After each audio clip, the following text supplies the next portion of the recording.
이 시간 참여해 주셨습니다. 다 같이 함께 읽겠습니다. 누가복음 6장 1절에서 11절입니다. 안식일에 예수께서 밀밭 사이로 지나가실새 제자들이 이삭을 잘라 손으로 비비어 먹으니 어떤 바리새인들이 말하되 어찌하여 안식일에 하지 못할 일을 하느냐. 예수께서 대답하여 이르시되 다윗이 자기 및 자기와 함께한 자들이 시장할 때에 한 일을 잃지 못하였느냐. 그가 하나님의 전에 들어가서 다만 제사장 외에는 먹어서는 안 되는 진설병을 먹고 함께한 자들에게도 주지 아니하였느냐. 또 이르시되 인자는 안식일의 주인이니라 하시더라. 또 다른 안식일에 예수께서 회당에 들어가사 가르치실새 거기 오른손 마른 사람이 있는지라. 서기관과 바리새인들이 예수를 고발할 증거를 찾으려 하여 안식일에 병을 고치시는가 엿보니 예수께서 그들의 생각을 아시고 손 마른 사람에게 이르시되 일어나 한가운데 서라 하시니 그가 일어나 서거늘 예수께서 그들에게 이르시되 내가 너희에게 묻노니 안식일에 선을 행하는 것과 악을 행하는 것, 생명을 구하는 것과 죽이는 것 어느 것이 옳으냐 하시며 무리를 둘러보시고 그 사람에게 이르시되 내 손을 내밀라 하시니 그가 그리하매 그 손이 회복된지라. 그들은 노기가 가득하여 예수를 어떻게 할까 하고 서로 의논하니라. 아멘. 오늘도 하나님의 은혜가 여러분의 삶에 가득하기를 바랍니다. 여러분들이 하는 모든 일들 가운데서 주님의 은혜가 넘쳐나기를 주님의 이름으로 축복합니다. 지금 세상에는 많은 주의들이 있습니다. 공산주의, 사회주의, 혹은 자유주의, 율법주의, 이런 주의들이 있습니다. 이 주의들은 그 원래 그 사상과 그 의미보다는 그 행위에 더 집중을 합니다. 사실 사회주의 하면 우리가 공산주의의 바탕을 생각하지만은 원래 사회주의의 의미는 아주 좋은 의미입니다.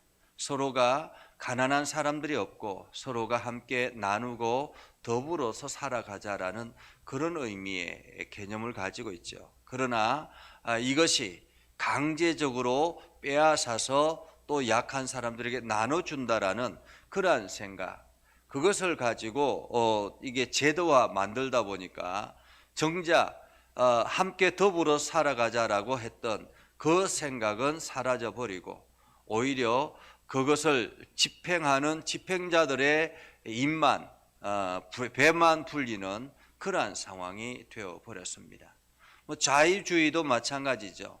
자유도 우리가 서로 자유롭게 행동에 제약을 받지 아니하고 서로가 함께 편안하게 지내자라는 그런 의미이지만 이것이 주의로 나아가게 되면 그것이 하나의 율법이 되어서 제약을 가하게 되고 오히려 어려움을 겪게 되게 하기도 합니다. 율법주의도 마찬가지죠. 율법은 어떻습니까? 하나님께서 이스라엘 백성들에게 가이드라인, 하나님의 거룩한 백성으로서 온전한 생명을 누리며 살아가는, 하나님의 은혜를 누리며 살아가는 그러한 가이드라인을 제공한 것이 바로 율법입니다. 그런데 이것이 율법주의로 바뀌면서 변화되면서 사람들은 그 율법의 참 의미보다는 그 행위에 더 집중하게 되는 것이죠. 오늘 본문은 어떻게 율법주의가 위험한가 하는 것을 말해주고 있습니다. 오늘 성경은 이렇게 시작하죠. 안식일에 예수께서 밀밭 사이로 지나가실새 제자들이 이삭을 잘라 손으로 비벼 먹으니 이렇게 말하고 있습니다. 당시에 예수님은 이미 많은 사람들이 예수님을 따르고 있었습니다.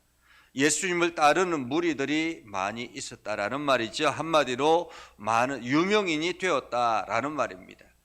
유명인이 되었다라는 말은 거기에 대한 여러 가지 감시의 눈들도 있다라는 의미이기도 하지만은 예수님을 따르는 무리들이 있는 반면에 그 예수님을 무너뜨리려고 하는 그러한 꼬투리를 잡으려고 하는 사람들의 감시의 눈들도 굉장히 많았다라는 그런 의미이기도 합니다. 왜냐하면 당시에 예수님께서 다른 일반 유대인들과는 다르게 세리와 죄인들과 함께 어울려서 먹고 그들의 친구가 되어주기도 하고, 또 상대적으로 금식하며 다른 유대인들은 기도하는데 예수님과 예수님의 제자들은 금식하며 기도하지도 않습니다. 그러니 이 사람들은 좀 안 좋다, 한마디로 우리 율법주의에 벗어난 사람들이다 라고 생각을 해서 이 예수님을 감시의 눈, 어떻게 하면 꼬투리를 잡아서 무너뜨릴까라는 생각을 하고 있는 무리들이 있었다라는 말입니다. 그런 찰나에 안식일이 되었습니다. 예수께서 밀밭 사이로 지나가실새 제자들이 이삭을 잘라 손으로 비벼 먹으니 어떤 바리새인들이 말하되 어찌하여 안식일에 하지 못할 일을 하느냐. 여기서 이삭을 잘라 비벼 먹는다라는 것은 지나가다가 밀밭을 지나가는 가운데서 제자들이 그냥 그 밀밭에 주인에게 허락도 받지 아니하고 이삭을 잘라 먹었다, 한마디로 도둑질했다, 이런 의미가 아닙니다. 왜냐하면 유대인들은 신명기 23장 24절에서 25절을 보면 이게 어떤 밀밭이라든지 뭐 다른 농작물이라든지 거기에서 뭐 배가 고프면 먹는 것은 허용이 되었습니다. 허용이 되었는데 이것을 추수해 가지고 자기가 그릇에 담아 가지고 가는 것은 안 되는 거예요. 요즘 우리가 딸기밭이라든지 뭐 사과밭이라든지 이런 데 가면 마음껏 먹는 것은 마음껏 먹으라고 합니다. 얼마 정도 돈을 제공하고 나면 먹는 것은 마음껏 먹으라고 하죠. 그러나 그릇에 담아 가지고 가는 것은 안 된다라고 이야기를 하기도 합니다. 그릇에 담아 가지고 간다라는 것은 자기의 지금 당장의 배를 채우는 것 이상의 문제가 있기 때문에 그것은 도둑질이다라는 거죠. 지금 예수님의 제자들이 이삭을 잘라 손을 비벼서 먹는 것은 관계없는 것입니다. 그런데 문제는 무엇이냐면 이것이 안식일에 왜 이런 일을 하느냐라는 것이죠. 안식일에. 여기서 어찌하여 안식일에 하지 못할 일을 하느냐라는 말은 안식일에 너희가 어떻게 이 일을 할 수 있느냐라는 것이죠. 일을 할 수 있느냐. 이삭을 잘라서 손으로 비벼서 먹는 것은 한마디로 일을 하는, 노동을 하는 일이기 때문에 안식일에서는 하면 안 된다라는 말이죠. 그러자 예수님께서 말씀하십니다.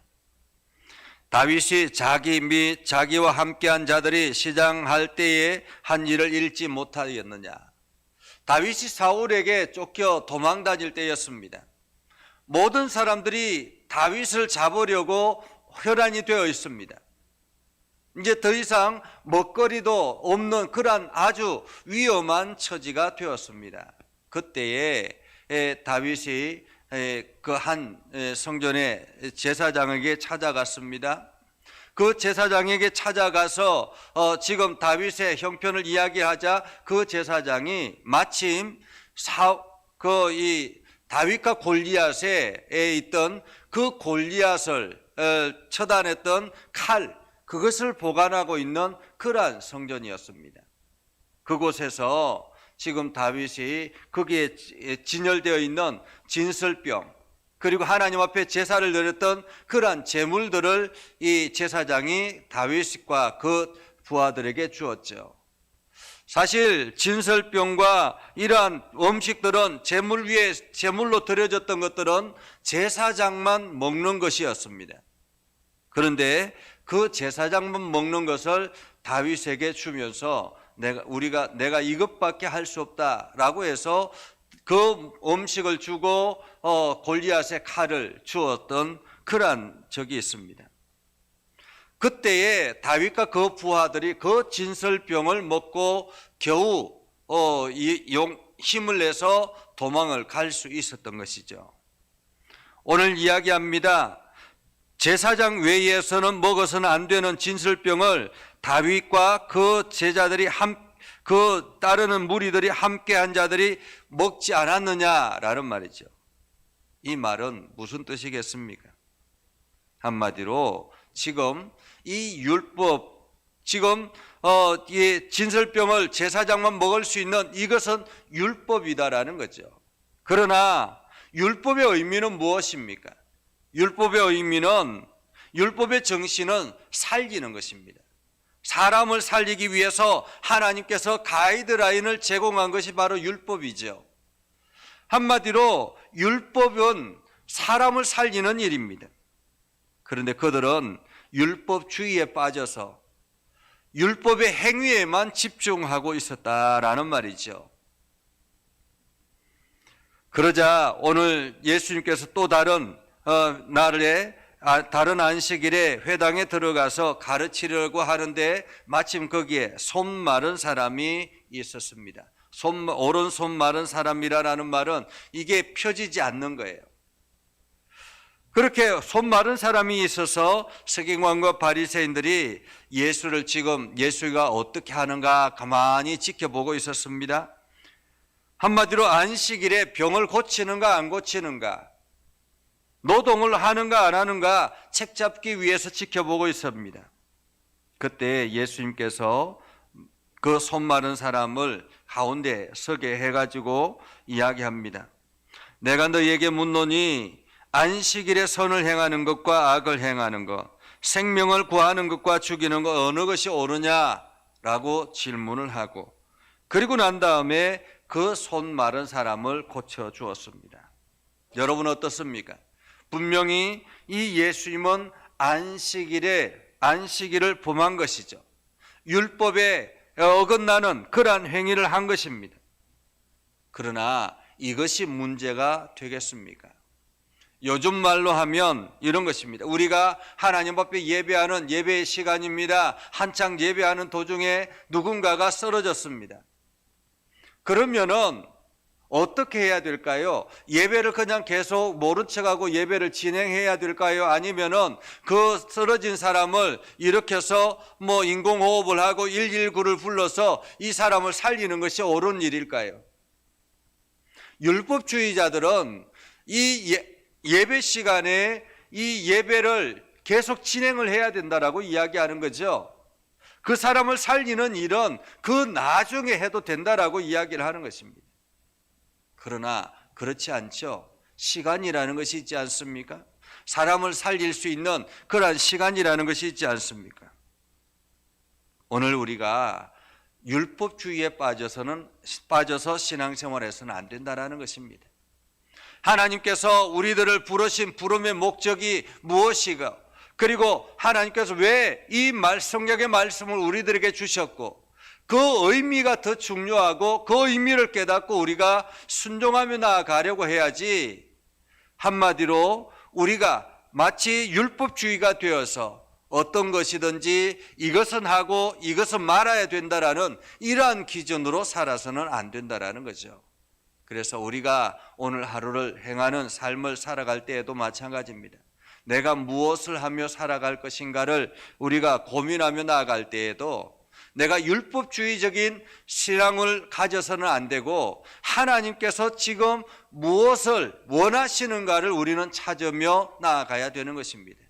그래서 이것을 해야 되는가 말아야 되는가 그 기준은 하나님 앞에 여쭙고 하나님의 뜻에 합당한 그러한 삶을 사는 것, 그것을 선택하며 나아가는 것, 이것이 바로 우리가 율법주의에 빠지지 않는 길이라는 것이죠.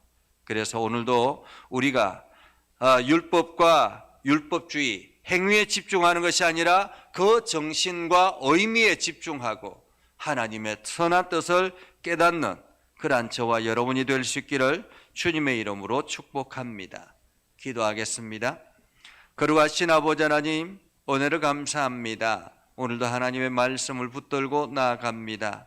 우리가 행위에 집중하는 어리석은 자가 되지 않게 하시고 하나님께서 나를 구원하신 구원의 목적을 가지고 오늘도 우리가 거룩한 백성으로서 하지 말아야 될 것은 하지 않고 해야 될 일들은 마땅히 행할 수 있는 그러한 은혜가 있게 하여 주시옵소서.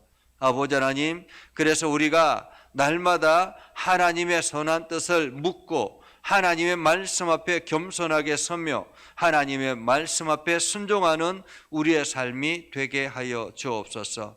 아버지 하나님, 오늘도 우리의 삶 가운데 함께 하시고 하나님께서 은혜를 베풀어 주셔서 우리 예전교회가 날마다 믿음의 반석 위에 서게 하시고 하나님께 집중하며 하나님의 선한 뜻을 살피기에 힘을 다하는 아름다운 교회 되게 하여 주옵소서. 귀한 직분자들을 세워주셨사오니 우리 장로님들과 우리 권사님들과 우리 집사님들 모두 다 모든 성도들이 한마음 한뜻이 되어서 이 예전교회를 이렇게 세우게 하시고 주의 복음을 온 땅에 선포하기 위해서 혼신의 힘을 다하는 귀한 믿음의 지체들이 되게 하여 주옵소서. 아버지 하나님, 또한 우리 믿음의 성도들 가운데 주의 영광을 드러내게 하시고 복음에 합당한 열매를 맺게 하시고 하나님의 선한 뜻대로 나아가는 복된 삶이 되게 하여 주옵소서.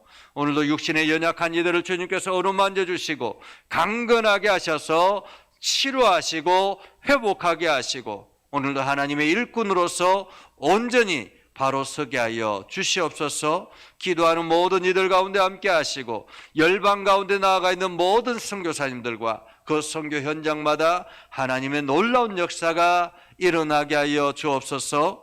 예수님의 이름으로 기도드리옵나이다. 아멘. 이제는 우리 구주 예수 그리스도의 은혜와 하나님 아버지 극진하신 사랑과 성령님의 감화감동 역사 위로 교통하시며 은혜가 주의 말씀 안에 있는 믿음의 백성들 위해 하는 모든 일들 위해 영원토록 함께 하옵시기를 간절히 축원하옵나이다. 아멘.